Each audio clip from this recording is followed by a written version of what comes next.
and welcome to Concert Pipeline. I'm Steve Jones. Today on the program, we have the one, the only Mr. Frank Turner, returning to the program for the third time over the last number of years. I've had a chance to interview him several other times, which is really cool. I really respect Frank and his music, and he's a great storyteller. He's a great writer. He puts so much into his music, and I decided to take it upon myself to go to his show at the Regency Ballroom in San Francisco, where we had a chance to sit down for a chat. We'll get into that in just a few minutes. I do want to say, though, Frank is supporting the Sweet Relief Music Fund with this tour, so I forgot to mention that in the interview, so definitely check that out and support them if you are able to. Also, one topic I meant to get to with Frank was a little bit about his father.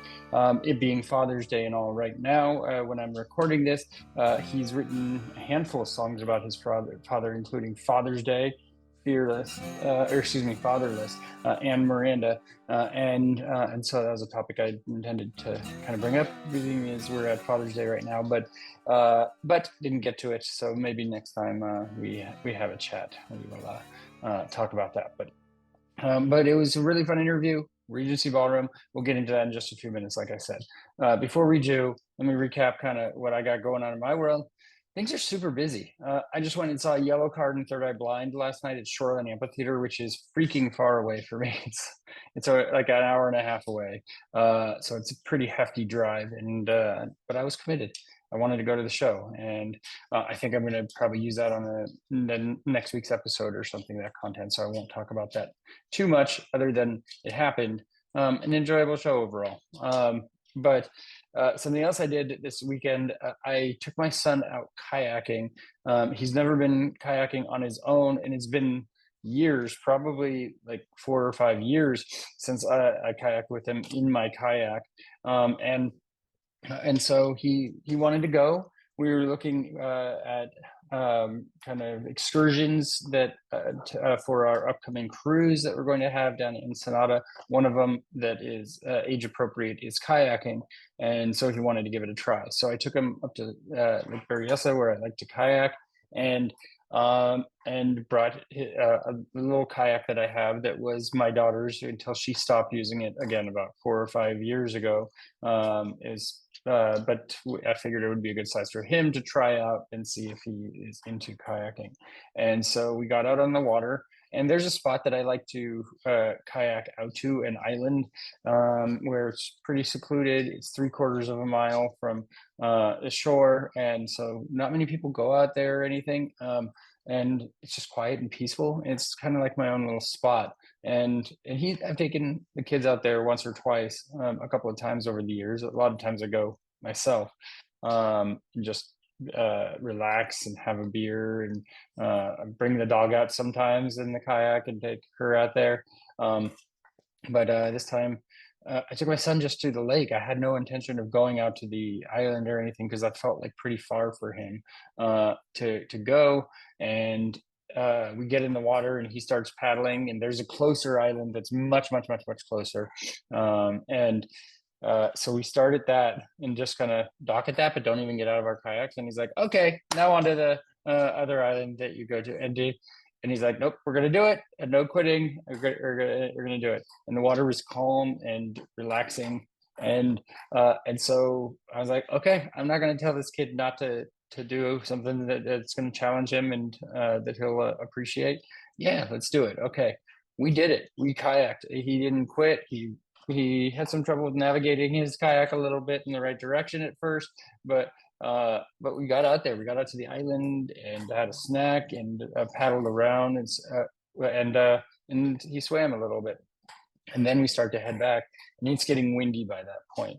And the water is pretty choppy, but I'm like, okay, well, there's nothing to do but go. And so as we're paddling, I told him that if he tips his kayak, don't freak out. Just grab onto the kayak, and I will circle around and flip his kayak over, and he can climb back onto it.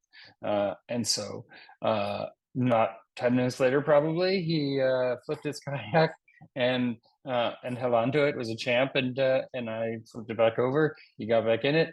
We kept trying again. We kept moving. It felt like we were moving forward, but we were actually moving more to the right. And he tipped his kayak 3 more times. And the second time, he was just cracking up. He thought it was funny. The third and fourth time, not as funny. It got kind of old at that point for him. So he didn't finish. I mean, he got kind of tired, and so we had to go to land and find a spot to bank for a little bit. I was like, let's just pull over here and stop and talk about it and figure out what to do. So we got there and we stopped, and the water is not letting up. As we're talking now, my dad's calling me. Father's Day, how about that? So I'll call him back. Don't worry. But so we get to that land, and there's a couple of helicopters circling around. I think they're looking at us and wondering if we're okay, and knowing how choppy the water is. But they don't really do anything. I mean, I don't expect a helicopter to land. There's not really a spot for a helicopter to land, but a boat sending a boat over to help my son out probably would have been nice. But that didn't happen. So we talked about it a little bit more, and my son said, "Do you know anybody in Napa?" And I said, "Okay, I have, yes. Our old buddy Joe is in Napa, and but he's working." And just hypothetically, if he were to even be able to leave work right then, he'd get out, let's say 20 minutes, get home, and for another 40 minutes, there's an hour, hook up his boat to his truck, there's another 20 minutes, drive up another 45 minutes, launch at a place pretty far away because there's no boat launch where we took off from. It's over 2 hours easy for him to get there to help us out. And I checked the Windy app, which I probably should have done first, but there it was 14-mile-an-hour winds, and it wasn't cooling down to 7 miles an hour for another 2 hours. So I'm like, okay. My son was like, let's just ditch the kayak, ditch his kayak. And I didn't want to. I wanted to give him the challenge of doing it himself and getting there. But realistically, the water was super choppy. And no, I didn't bring a rope to pull the other kayak either. A couple of friends had said that. Yeah, it's great to be able to have really awesome suggestions from land when you're not in that situation. I've never needed rope, and when I'm kayaking before, I didn't expect him to make it out to the island and for the water to get choppy like that. So lesson learned. We ditched the kayak. And then I popped my son into my kayak, and then we paddled and made it back to shore in a reasonable amount of time, with this great story to tell, to walk away from, really. And let me just say, I told my son this, I am super proud of him for how well he did that on that kayaking trip. Yeah, he was freaking out a little bit when we got to the first land spot, but he did so great, and he made it through, and he didn't quit. So I need to upgrade his kayak now. I needed to get a new one anyway because there's no back support, but now it shows me that, yeah, he'll probably need an upgraded kayak, but we'll get there. So that's my story. Pretty exciting times. Okay, let's go ahead and let's bring on Frank Turner into the program. Like I said, I interviewed him on site at Regency Ballroom in San Francisco. A great place to see a show, and we dig into a little bit of that and shows in San Francisco and that sort of thing. It was a really fun interview, and thank you, Frank Turner, for taking the time. This is a blast. Before we jump into the interview with Frank Turner, let's play one song from his set at Regency Ballroom. This is No Thank You for the Music, followed by my interview with Frank Turner.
get a fucking sing-along going. What do you say, San Francisco?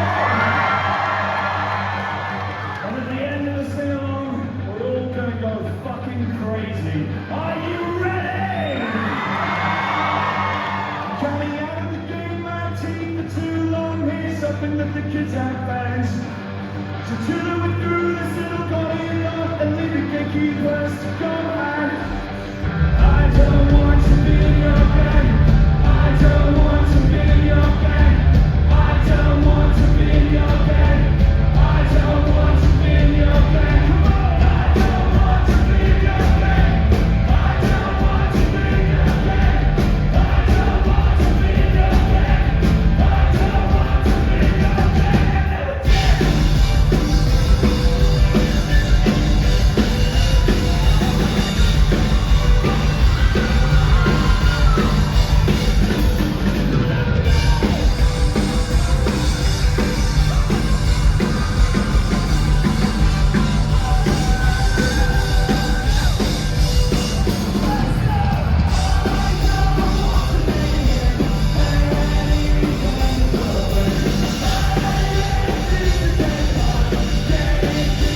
Nice fucking work, keep it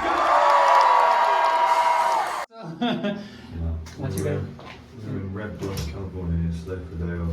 Oh, how was Red Bluff? It's great. We've got some old friends who've got a ranch up there, so we had a ranch day. Then must admit there was a fair amount of alcohol involved, and everyone's a little shady today. Yeah, is that usual for a day off? No, usually on a day off I do nothing. Usually on a day off I do nothing at all, and just catch up on sleep and that kind of thing. But these are some of our nearest and dearest, so had to be done. When in Rome, right? Right, exactly. Yes. Yes. Well, first, thank you for taking the time. I've talked to you My a couple times over the years. The last one being when No Man's Land came out. Oh, cool. Well, And- nice to see you again. Nice to see you as well. And so first off, Bay Area, you've played here so many times over the years. Like, I mean, it's almost Very true. a second home. I mean, you have many homes, I'm sure. But Sure. what are some fond memories you have? Oh, I mean, I've had great shows here over the years. Bottom of the Hill was always a great spot. Is Slim's in San Francisco? It was. It was. It was like the gone. first thing to go in COVID. Like, That's my heart broke when we lost Slims. Like, Yeah. so many memories growing up, like 20 years ago. of Yeah, shows. yeah. I had good shows there. But then, I mean, you know, we also, I remember a wild day at the Fox Theatre in Oakland. Yes. Where, I spent- interviewed you at the Fox Theatre, actually. Oh, okay, cool. Yeah. I spent the day hanging out with Jason Newsted from Metallica. Oh, okay, that is a Which wild was, day. Which was super. I mean, he's lovely. He's a really, really nice guy, but it was just not expected. No, you just show up at the show. Well, we were opening for Jason Isbell, and it turns out the two of them are friends. And so Jason Newsted was just hanging out backstage, and we got chatting and got on very well, and had a nice day. Yeah, I think you opened for Flogging Molly at the Fox. Yeah, I think maybe Social D actually. I Social wanna D say. also, okay. Yeah, or maybe both. I mean, life is long. Yeah. You're coming towards your 3,000th show. Yes. Yes, and first off, how do you plan that far ahead? Because you've already sold the show out, and Yeah. but it's like a couple hundred away, or 100. It's about 100 shows away. I think tonight is 2,897, I think. Yeah. So, I mean, my life is usually planned about 2 years in advance. So, on average, I Yeah. would say. So, but not always announced that far ahead, should we say? But yeah, so I mean, we sort of, I mean, we're working towards it. Do you know what I mean? We put the show in. We have actually got an error margin, if you see what I mean. So we've got another kind of 15 shows or so to put in, and there are plans for that, but it is entirely possible that I will be spending the first half of February next year kind of just showing up at bars that friends of mine run with a guitar and being like, anyone want to hear a few songs? Got to get a show in. Just got to get those numbers up, yeah. Yeah. Well, you've also done creative things with the numbers. I mean, and making records. I mean, most notably the most shows in 24 hours recently. Yeah, which was a terrible How idea. did that? Oh, it was awful. No, I mean, I don't want to sound overly pessimistic about it. It's a fond memory now, but it was really hard. The thing is, in 2009, I did 24 shows in 24 hours, but they were all in London. We didn't really document it, lots of them house parties, and speaking candidly, I was not only 15 years younger, but almost entirely powered by illegal substances at that point in my life. So yeah, like I could have done another 12. I was ready to go. Do you know what I mean? This one was much more sensible. I survived off a diet of kind of bottled water and donuts. Yeah, in your 40s, things are a little bit different. The recovery times are longer. Actually, the roughest part of the whole thing, we finished up in Southampton, which is near where I'm from originally, but I don't live there anymore. And this cab company called Free Now, who are sort of like an Uber type situation, had put on the transport for us and as a sort of sponsorship thing, which was really cool. And they'd offered me a ride home after the last show, and I was like, yeah, that sounds great. But then I had spent 3 hours sat in the back of a cab driving across the UK, just like absolutely tripping, because I didn't want to go to sleep straight away, because then you end up kind of jet lagged almost, from a UK run. But it took me a day or two to get my head back together again, but then it was good. And how about the 50 states in 50 days? Yeah, 50 states, 50 days. That was 2 years ago now. And we didn't do San Francisco. I was like, if we do 50 states in 50 days, then no one can complain that we're not coming to their area. But of course, there are a few exceptions to that. You got some complaints from San Francisco? Well, the Northern California, upstate New York, and various bits of Texas. Those are the 3 states that are kind of big enough. Florida to a degree as well. I like that you call Northern California its own state. No, you know what I mean. It's just kind of like, we're playing in LA, and I'm aware, of course, that LA's quite a long way away from here. There have been proposals to separate the state into 2. Oh, really? I mean, it's existed, but I obviously can't get past. And then what do you do with the flags at that point? It'll be complicated. But I've been around long enough to be aware that they're not the same place. Yeah. Let's talk about the new album. Sure. Undefeated. So tell me a little bit about how this album came about for you. What was the premise? I mean, I know that behind the meaning, you didn't want to say like perfection, but you wanted to say, okay, you're the best you can be, pretty much. Yeah, sure. I mean, I guess to some extent, I sort of write chronologically and just sort of gather together what I've got into a record as and when there's enough material on the table, because I also write autobiographically, the records tend to reflect my current preoccupations, should we say. I mean, I had some songs started to come together, and I try not to kind of write to a theme or anything like that. I like to just sit in a room and just go, what's a good song? And what do I have to say that's pressing enough that I plan on saying it every single night for the next 2 years or whatever. But there was a lot of kind of interesting there was a bit of a reset vibe about this record for me. It was my first record recording with my new drummer Callum.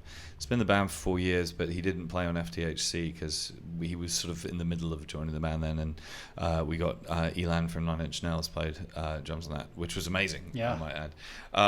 But Callum's a force of nature. He's the best drummer I've ever played with by miles. So it was really cool to have him. It was the first sort of properly post-pandemic record for me, which was nice.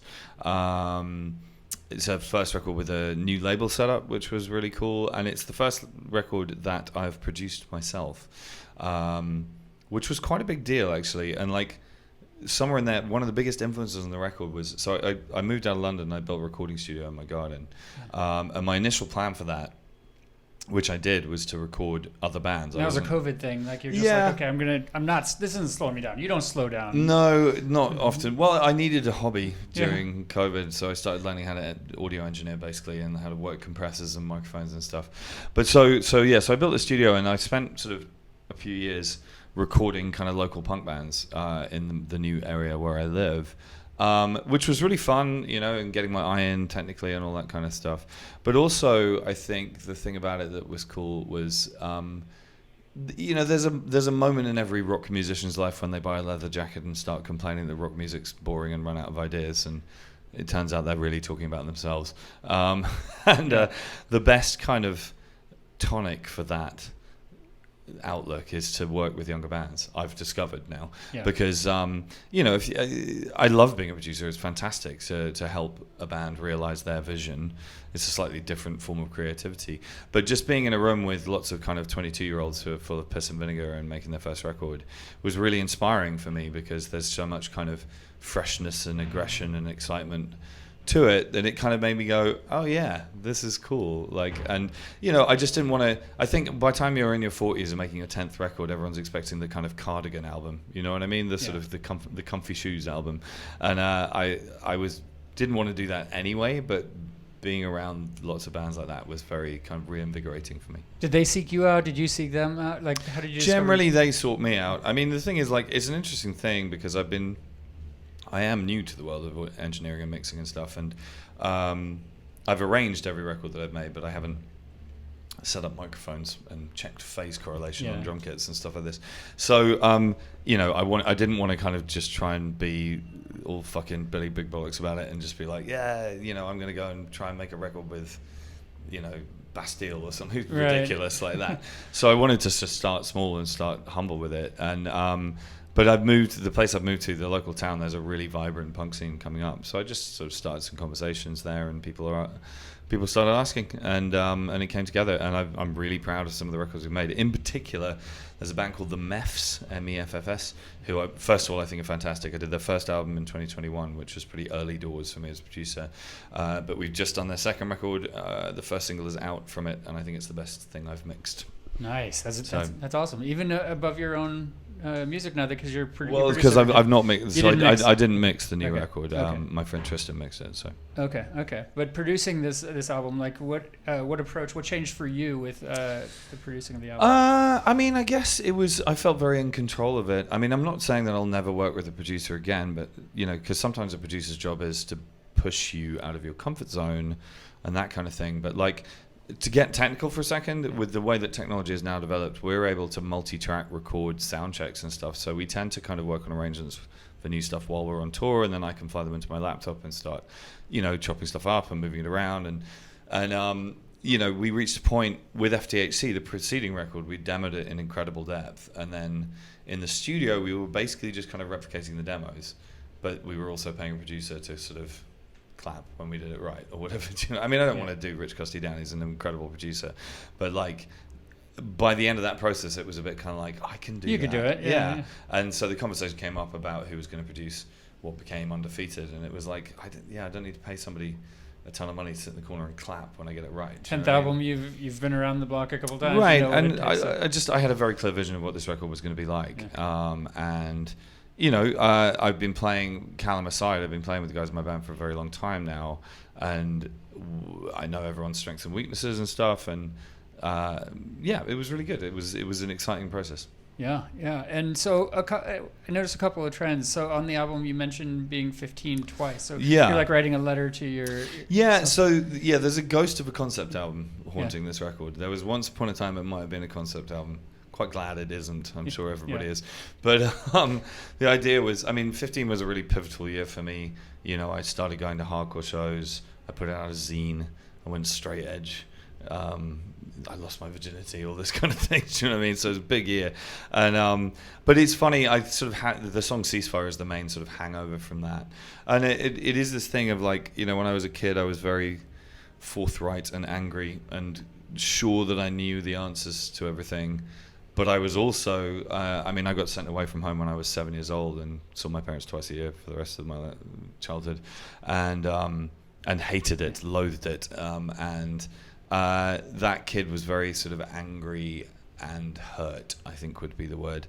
So I have these kind of silent arguments with him in my head. I mean, the best example of this is like the preceding record, FTHC, we got the #1 in the UK charts. Yeah. And that doesn't happen by accident. Do you know what I mean? That we worked very hard to make that happen. But on the day that I got the phone call telling me that we pulled it off, a little voice in my head just went, sell out. Because when I was 15, my entire self-definition was that I hated every band that was in the charts. Yeah. You know, so like it was conflicting for that kid, and you just want to be like, no, but you know, life is more complicated than you think it is, and you know, you think it's simple because you're 15 or whatever. So yeah, there's a bit of a kind of, been doing some kind of reckoning with various bits of my childhood, and a lot of that has to do with the fact my older sister has kids who are now kind of getting to those kinds of ages, and it's the standard thing, but you sort of watch somebody else grow up and live through those ages, and I'm just like, oh, wait a minute, that's how old I was when that happened? That's fucked up, man. So I've definitely been kind of like making sense of some of that a bit more. Yeah. Did you ever have visions of having kids yourself, or is this the lifestyle just not? It's not necessarily the lifestyle. Quite a few of the guys in my band have kids now, and in my crew as well. There are children in play, which is fantastic, incidentally, and like that, some of them are starting to get to the age where they'll like come and ride on the bus for a few shows and stuff, and I think that's super cool. This is a personal bit of conversation, but like I'm not super on the kids train, I'll be honest. Fair.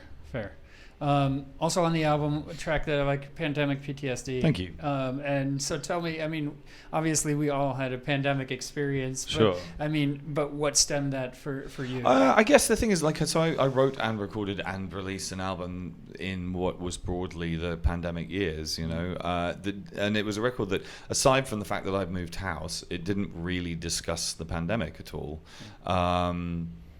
Because it was just a bit on the nose at the time, do you know what I mean? Yeah. But you know, I don't want to make an entire record about it, but there is this sort of sense now of everyone's just like, move along, nothing to see here kind of thing. And it's like, you know, I did tons of campaigning for music venues and crew and stuff like that during the pandemic, and it was just a bit like, those problems haven't gone away. You know, you talk about Slims. I mean, you know, venues have closed. Everyone's lost any kind of savings or nest egg or safety net they might have had. A lot of skilled people have left the industry, which has been a problem. I mean, this is a minor thing, but like security at gigs in the UK is a catastrophe right now because all the trained security guards went and got other jobs, and they've got these guys in now who have no idea what they're doing, and it's dangerous. So anyway, I mean, I try and speak about what I know, if you see what I mean. Yeah. And what I know about the music industry. I like to think that the point is broader than that. You know, I have friends who are teachers who talk about the fact, I don't know if this is the case in the USA, but in the UK, there's sort of 2 entire school years where somewhere like 30-40% of the kids just never came back to school after the shutdowns. And it's just like, that's a fucking problem. That's a big deal, yeah. Yeah, that's an issue that's going to like haunt our society for 50 years, you know? And I just sort of feel like, I understand why people don't necessarily want to spend all day, every day talking about the pandemic anymore. I get it. Yeah. Do you know what I mean? But at the same time, I think there are things that we should talk about because it was this insane thing to have happened, you know? It is all really hard in different ways. And I mean, like, I have a son, and we had to hold him back for first grade because distance learning did not work, I'll tell you. Like, exactly.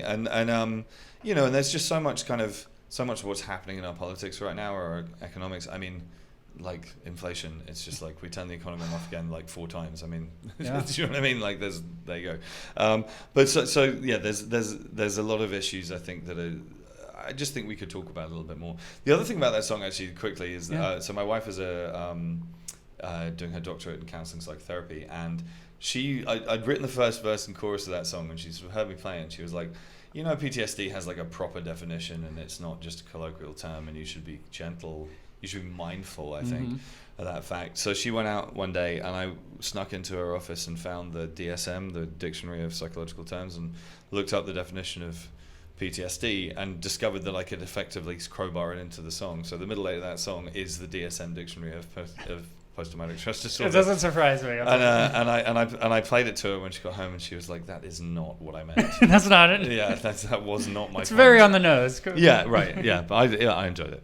That is great. That's great. And you mentioned people like leaving the business and everything. Sure. I'm curious, like your perspective of like ticket prices for concerts and the mess there. I mean, it's a big one to unpack. I mean, but it is. I mean, let me phrase my words a little carefully. Sure. I do think that there is a phenomenon right now of some of the kind of more heritage-y type acts just charging ludicrous money for shows. Now, I get it. Like, on some level, you know, free market, people are going to pay the price, whatever. But the problem is that it drains cash out of the live music economy collectively. To pick a specific example, my brother-in-law, you know, he really wanted to see Springsteen. The ticket cost him like 500 quid, and he's like, cool, that's my gig for this year. Yeah. Which means he's not going to any other shows because he can't afford it. And it's just like, I mean, you know, I get it. People want to make money and all the rest of it, but it's just kind of like, does it really have to be that fucking much, dude?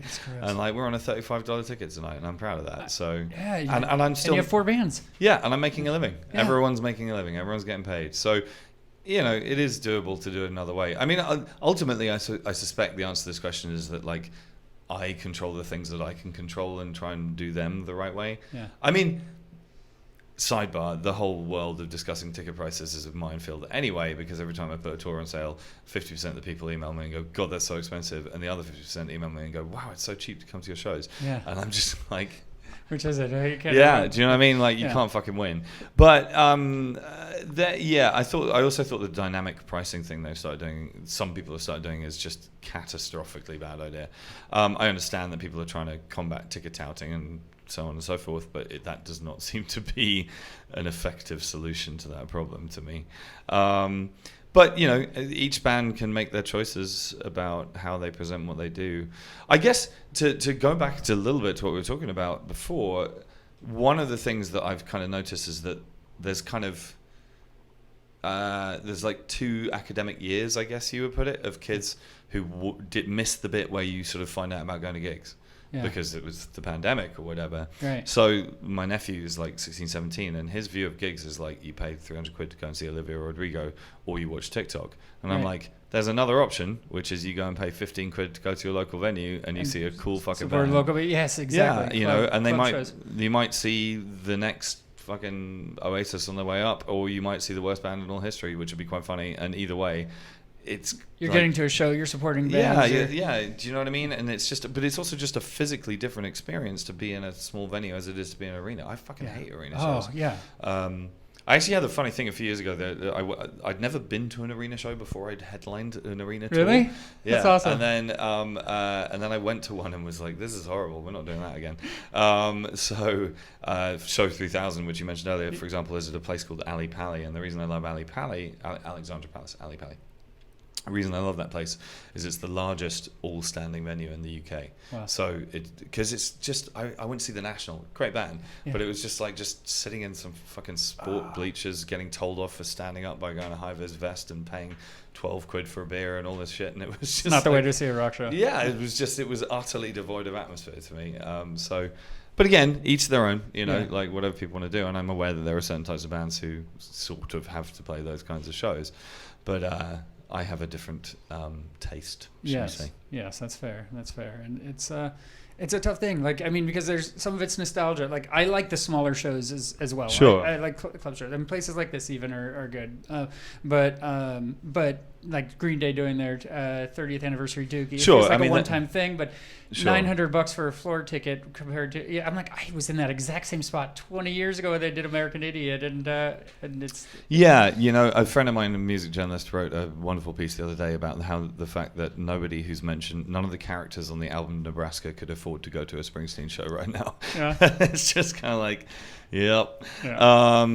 Again, you know, but you can talk about the collapse in record sales and all the rest of it, but it's like, I mean, I make a comfortable living out of what I do on a $35 ticket, so kind of fuck off. Actually. Perfect. Do your thing. 35 is perfect. Like, I mean, you're gonna get the people you want, and as you say, 4 bands, and all of whom I'm extremely proud of being on tour with. And they can afford to see another show in a year. So, right. Yeah. Yeah. That's great. I did want to talk to you a little bit about. I know I mentioned it before. No Man's Land. That album, Frank. I mean, I know I talked to you at the time. Man, that album is just like unique. Thank you. I mean, it's just your approach to writing from a female perspective, from notable females. I mean, and maybe it just hit me at the time. I mean, I listened to that album so many times. Thank you very much. And seeing the show, I saw you at Ace of Spades and Sack play that. Oh yeah, we did the Seated Show tour. Yeah. Which is unique for you, also. Yeah. That was a new experience, and one which we may do again. But I'm kind of on a bit of a like punk rock trip right now, so we'll see. Yeah. Life is long. You got a lot ahead of you, so yeah. But so tell me about that approach. I mean. Well, okay, so I'm very pleased to hear you say nice things about that record, because it got pretty monstered in some corners, he said, being diplomatic about it. I wonder, because you're not playing anything on the tour. But I do every now and again, like, and I'm super proud of that record, but like, to be human for a second, sure. Like, it sucked pretty hard, some of the reactions to that. Like, there was a British music magazine who shall remain nameless, where the reviewer said, "I've not listened to this record and I'm not going to." 1 star out of 5, and it was just. How are you a reviewer if you won't even listen? Do you know what I mean? Yeah, and judging. They sort of review the concept, and we live in a world in which people use expressions like "stay in your lane" and all that kind of thing, and I get that. And I'm not going to sit here and say that every single statement or bit of presentation of the record was flawless. I mean, that's not true of anything I or indeed anyone does. But the record kind of began actually without any sort of gendered angle to it. I just wanted to write history songs because I'm a history nerd, and B, because it struck me. I don't want to sound too academic, but like I tend to write autobiographically, and it was like that's not the only option. Some of my favorite songs. To go back to Springsteen, I mean, some of my favorite songs are some of his character songs. You know what I mean? Tom Waits, that's his whole shtick. And it's great, and it's possible to tell emotional truths through character storytelling. But it's not something I'd ever done before. So it was just like, what would it be like if I wrote songs that weren't about me? Essentially, was the sort of the initial kind of sparking off thought for that record.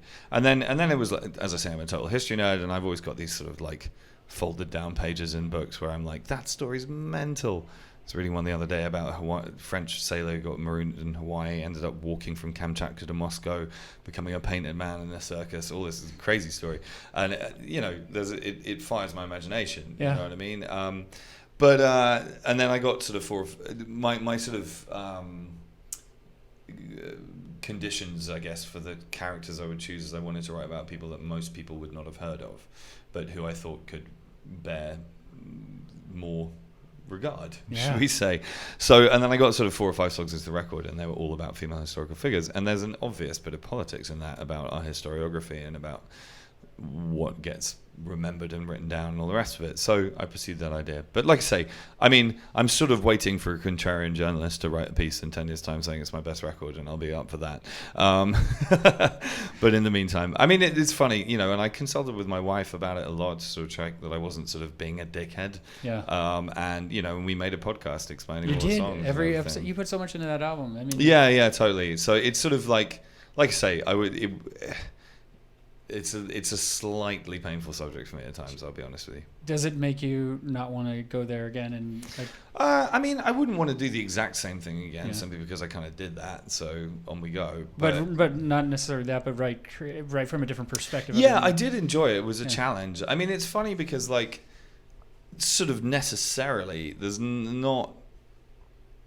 not the most emotionally resonant songs that I've ever written in my life. Sure. For obvious reasons, but it was fun. I mean, and it was such a challenge for me. I mean, really, really proud of the song Nika, because I wrote a fucking proper jazz song and arranged a jazz band, and I've never done that before. And I think it's quite good.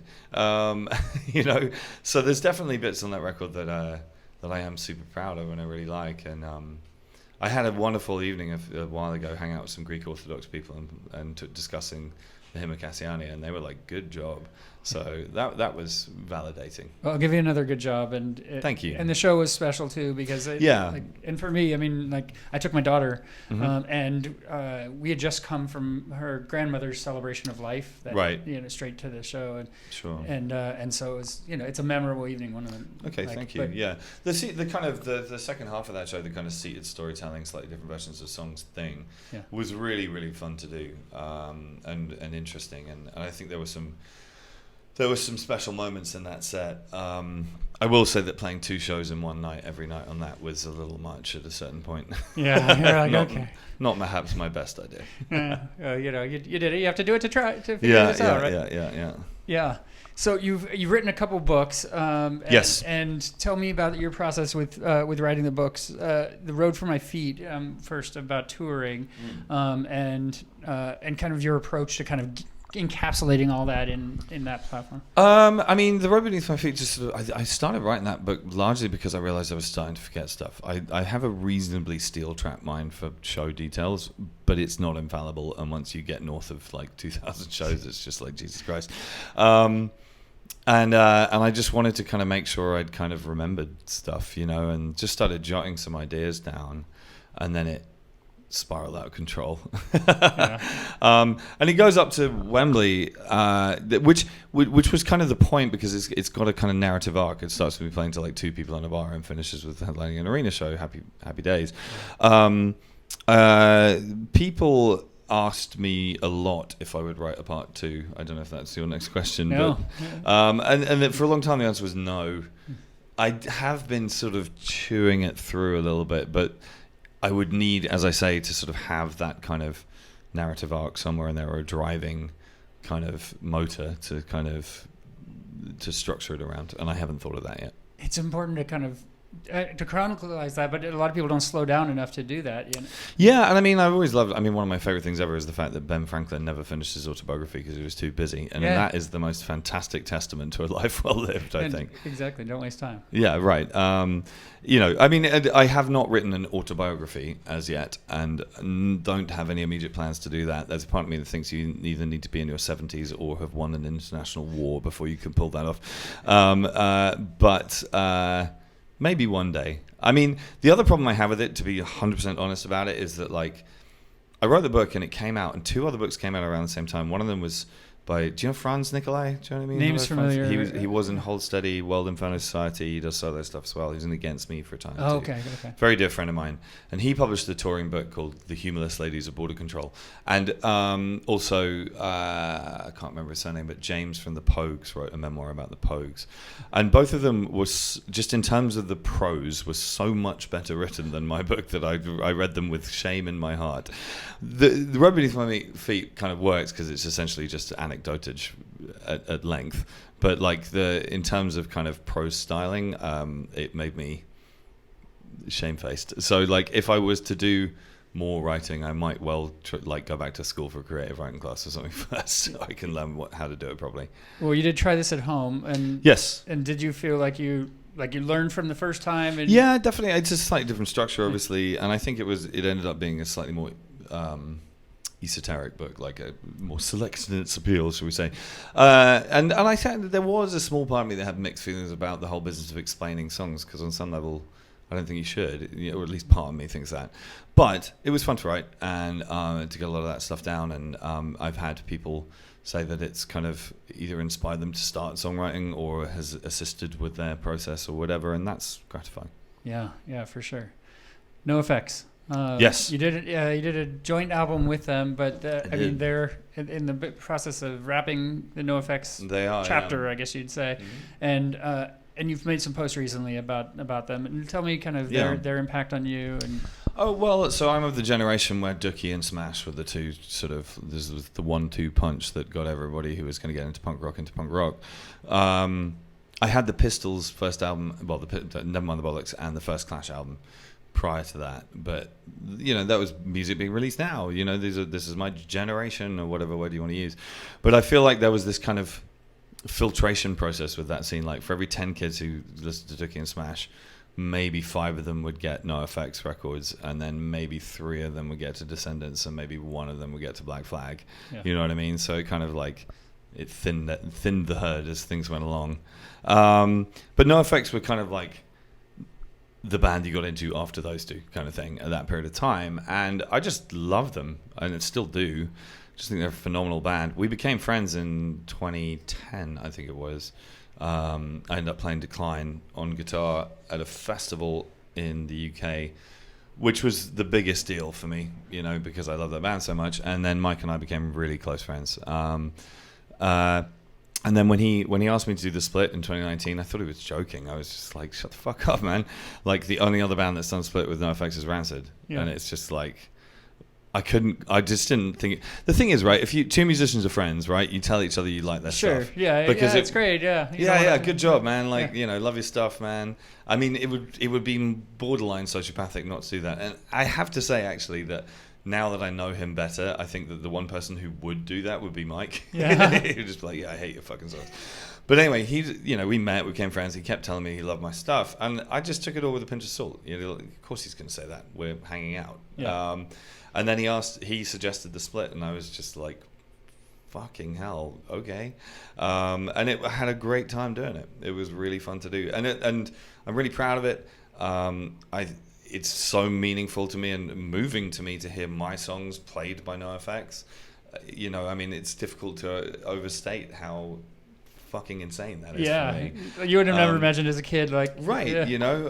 And then secondly, I had a lot of fun fucking around with their songs. I think the version that we did of Eat the Meek is one of my favorite things I've ever recorded ever. The version of Falling in Love that I did, Mike said publicly, repeatedly says is much better than the original, which is a nice thing to hear. What a testament. But also, just overall, I kind of love it because it's my punk rock blue tick. Yeah. Do you know what I mean? It's just like you checked the box. You're in the crew, right? And it's kind of like, I mean, ultimately, I don't actually give a fuck about whether or not anybody thinks I'm punk or not. But it's like you get into an argument with somebody, and it's just like, fuck off. I did a split with NOFX. Yeah. Do you know what I mean? Eat my fucking balls. So I know you've said you got in shit for doing a folk album and that sort of thing. Right. And so, but it is also retrospectively, and I'm really thinking about this for the first time now. But like in terms of where I then went with FTHC and now with Undefeated, I think that record was something of a turning point for me. Just because we did that record, we also did a bunch of punk rock festivals. This was summer 2019. That's when the conversation started. But we were playing with like Pennywise and Descendants and all these people around Europe, and I just sort of felt like I'd come home, having been away for a while, but hadn't really noticed that I'd been away. Do you know what I mean? And it was just like, oh yeah, this is fucking cool. Yeah. And I remember we played Punk Rock Holiday Festival in Slovenia, and there was a real sense of people being like, why the fuck is this guy on the bill? Because for a lot of people, they know me because of the way I tend to be, or whatever, which is not a punk song. Yeah. So I remember me and the band sort of backstage, and I was like giving them a pep talk. It's like, we need to fuck these people up, man. We need to like justify why we're here, and I think we did. Yeah, yeah, that's awesome. I just realized we're over the 30 minutes, so I'll ask we're all good. I mean, Tree hasn't knocked on the door yet, so if you want to keep going, we'll keep going. I got just a couple more, so sure, please. Yeah, I appreciate it. Have you ever played here at where the fuck are we again? Regency Ballroom. I don't believe I have. Okay. But I said that at a venue we were at the other day, and it was pointed out to me that I had. So I'm pretty sure we haven't. Okay. With all due respect to the Regency, who seem it's a nice room and it seems staffed by lovely people. Yeah. I would think I would remember being in dressing rooms this small. Yeah, it's pretty small. It's pretty small. I've been in smaller, but generally at much smaller gigs. My favorite concert of all time was here. Who's that? It was actually a whole David Bowie celebration. Oh, fuck yeah. Shortly after, and it was led by Gary Oldman and friends. Wow. And so I interviewed Gary, I interviewed a bunch of people, but there were like 70 musicians. It was like 3.5 hours of Bowie, and then the sound check was another it just bled into the show. It was like 5 hours of Jerry Harrison from Talking Heads. I talked to him backstage here, and awesome. Yeah, and a bunch of others. Must have been busy back here. It was everybody was just looking at the set list to see, okay, when is that? Because they each had like one or two songs that they were doing throughout the thing, and it was just an incredible evening, magic. Awesome. Like, I mean, in this place, but yeah, they did some recently small rooms, and it was a little cramped, cozy, but we're doing okay here. So, and what would you say is your favorite concert of all time, either to play or to go to, if you had to? That's two very hard questions. It's really hard for me to pick one show from my list of shows that's like my favorite show. Do you know what I mean? Just partly because there's been so many, and it's difficult to compare. There are definitely ones I will never forget. I played a car wash in Sierra Leone one time, opening up for a rap battle, and that was pretty weird. That's incredible.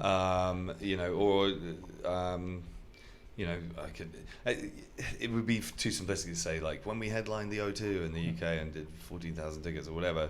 But I mean, in some ways, my favorite show we ever played was Night Before Last. I mean, we had a really good show in Portland, so there you go. That's awesome.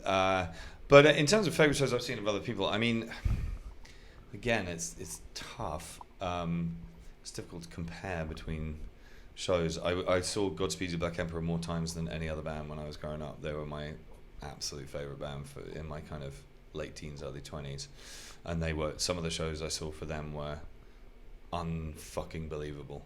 Again, it's different. I saw Jesus Lizard in the 90s. I'm pretty proud of that. That was cool. I also saw Refused in 1998. Okay, that's another one of my punk rock blue ticks. Like, fuck off. There was like 80 people there. But the best show I've seen recently was Swans. You know Swans? I think Michael Gira. I don't think I've familiar. So Swans were the original no wave band in sort of 1981 or something. Okay. And they released a record called Cop in about 1982, which is to this day reckoned by many people to be the heaviest record ever made. Wow. It is almost unlistenable. I fucking love this kind of shit, by the way. Yeah. Like early Butthole Surfers, all that kind of thing. Just noise and chaos is very much up my street. But they've sort of morphed into this kind of like, I don't know how you describe them. It's very sort of post-rock. It's sort of orchestral waves of noise for hours on end. It's the loudest show. I've seen Sono 3 times, and Swans are louder. Yeah. And I'd never seen them before, and I've been a fan for a very long time. And I went to see them play, and it was everything I wanted it to be. That's brilliant. That's brilliant. The first song they played was 36 minutes long, and it had 2 chords in it. And I don't mean back and forth. I mean they played one chord for 20 minutes and another chord for 15 minutes. And it was like, it's almost, it's tribal, it's performance art, do you know what I mean? It's like, and when the chord changed, it was like, I felt like I was tripping. Do you know what I mean? It was like, yeah, it was good. Yeah, that's awesome. And what would you, as we wrap, what would you go back and tell the young Frank Turner? We're talking this album about how you're 15, Sure. but like when you were having your first band and... I mean, it's a difficult question because, I mean, in some ways the answer is you find out by doing, and that's the fun part, right, in life. That's not to say, I mean, there's a certain type of person who says, I've got no regrets, and I'm like, what are you, a fucking sociopath? Like, shut up.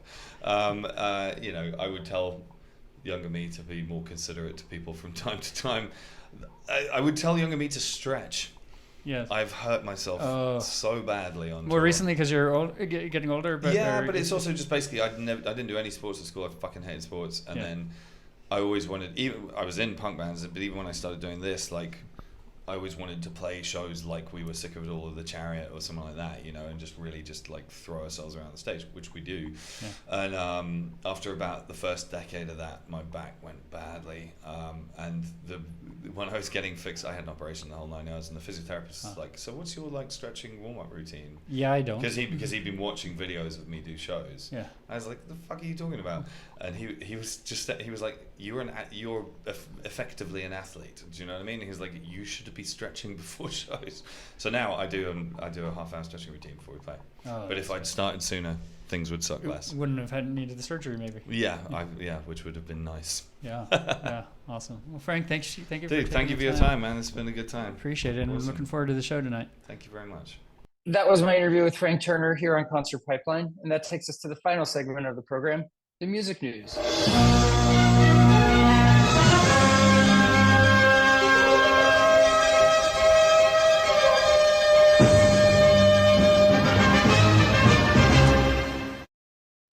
All right, I have a couple of stories to wind out the program today.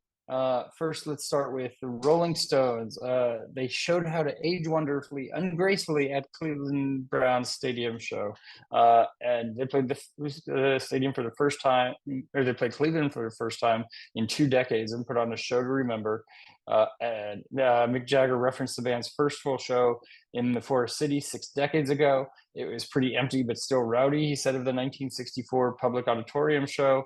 And it highlighted really that they've been playing music for 60 plus years and haven't stopped. And Mick Jagger and Keith Richards are now over 80 years old and still rocking it out. And there's just a feel good story out there about what a great show they put on. And I've never gotten to see them live, and that's a bummer.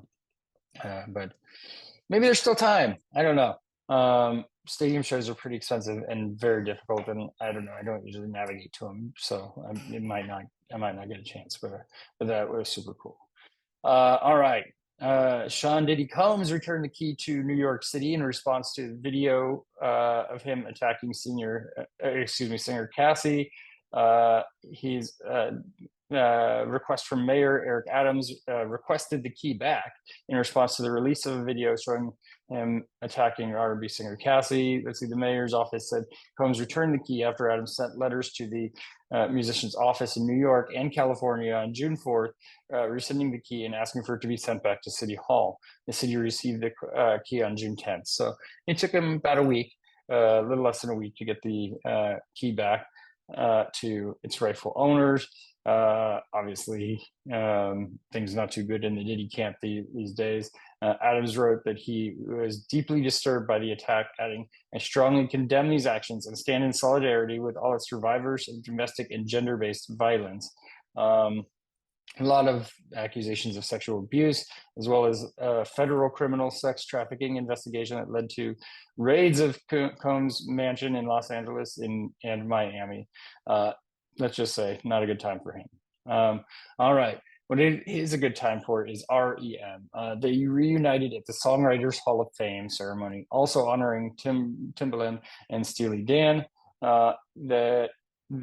People weren't expecting this to happen. They had joked only hours before that it would take a comet to get the band to perform together one last time. Yet there they were, reunited during the gala at the Marriott Marquis Hotel in New York City Thursday night. Let's see here. REM's Bill Berry, Peter Puck, Mike Mills, and of course Michael Stipe were behind numerous alt-rock hits such as "Everybody Hurts," "It's the End of the World as We Know It," and "I Feel Fine," which is a great song and my go-to karaoke song if I ever get the chance. I learned the lyrics to that song and was really proud that I did. So. They reunited for an acoustic version of "Losing My Religion." Stipe said, "We are REM, and this is what we did." Let's see, Jason Isbell covered the group's hit, "It's the End of the World as We Know It." Afterward, he joked, "I've never said that many words that quickly in my whole life," which is why I was proud to learn the lyrics to that song, because it always seemed like a challenge.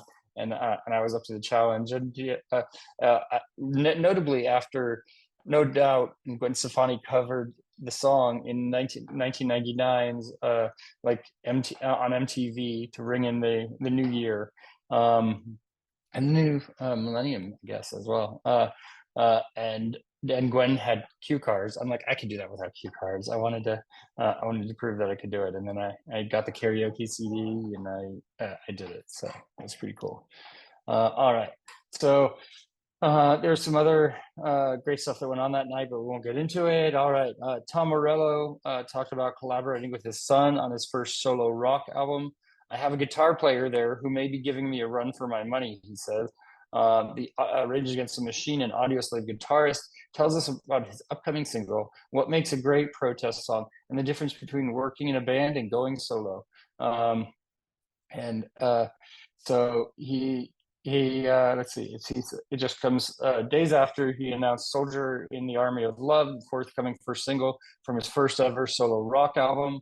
It's set for release on June 28th. And he joins forces with his 13-year-old son Roman and channeled the rock in its purest form. And he also performed an intimate last-minute gig at the historic Electric Ballroom. It was an electric affair. It was such a historic ballroom, and I think we put one on the books there. He told us it was really awesome playing songs from across the 22 album career. We had tracks from Rage, Audioslave, Prophets of Rage, The Night Watchman, Atlas Underground, Bruce Springsteen. The roof came off the place. It was a pretty special night, and he talked about collaborating with his son, which is pretty cool as well. Okay, Alice Cooper launched a satirical 2024 presidential campaign. He says, "I have absolutely no idea what to do, so I should fit right in." He's encouraged fans and members of his Wild Party to sign up and receive updates on the campaign kickoff, ongoing virtual rallies, Q&A sessions, and more at aliceforpresident.com.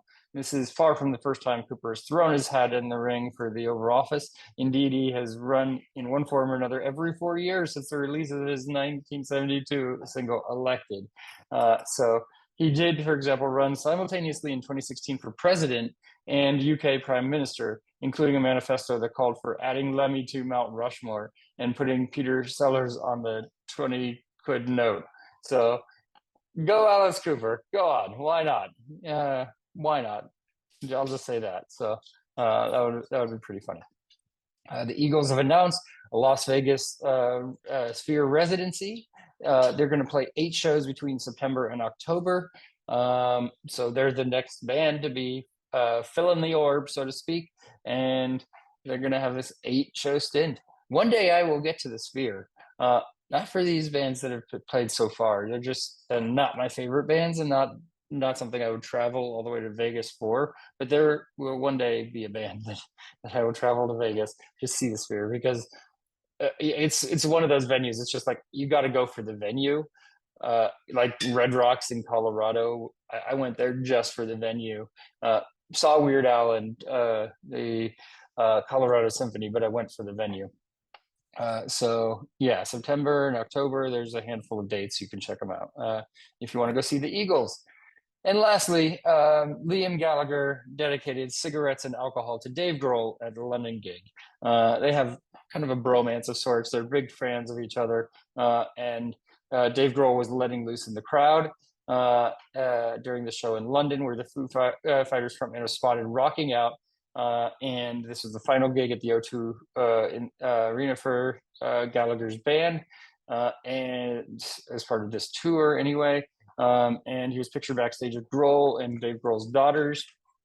And he said, right then, you fucking lunatics, this one's for the one and only Dave Grohl. And then played Oasis's Cigarettes and Alcohol.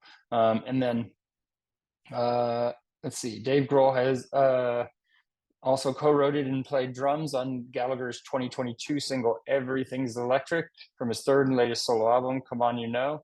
And during an interview with NME shortly after the track's release, Grohl hailed Liam Gallagher as one of the few last remaining rock stars, saying, it's like putting a fucking quarter in a jukebox and just turning it up with that guy.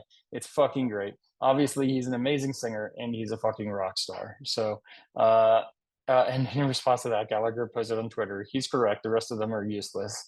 And later that year said, Dave Grohl is the most inspiring person on the planet today. Big fans of each other. That's really cool that they were able to show that respect like that. So that is our show for today. We're going to play one more song from Frank Turner's set to close out the program. This is a song called Get Better. Next week on the program, as I mentioned earlier, we might have footage from the Yellow Card and Third Eye Blind show at Shoreline Amphitheater. May have an interview to go along with that. Always rocking, always rolling. So for everybody here at Concert Pipeline, I'm Steve Jones. We'll catch you next time. I'm coming, son.